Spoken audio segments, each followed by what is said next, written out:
The Sound of Wisdom Festival, or Sauti za Busara in Swahili, is one of East Africa's top showcases for contemporary African music. The 6-day celebration in Zanzibar, off the coast of Tanzania, featured more than 400 performers, including some from outside the continent. Organizers say the festival sparks interest in local and global cultures. It also gives artists the chance to learn from each other.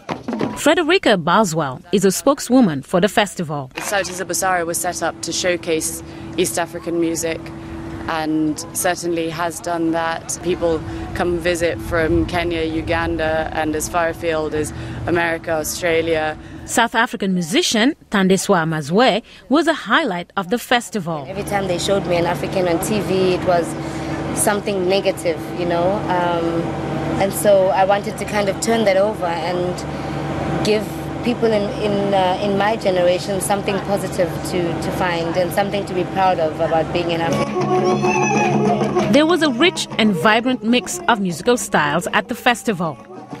It also featured dance and theater. Mariama Diallo, VOA News.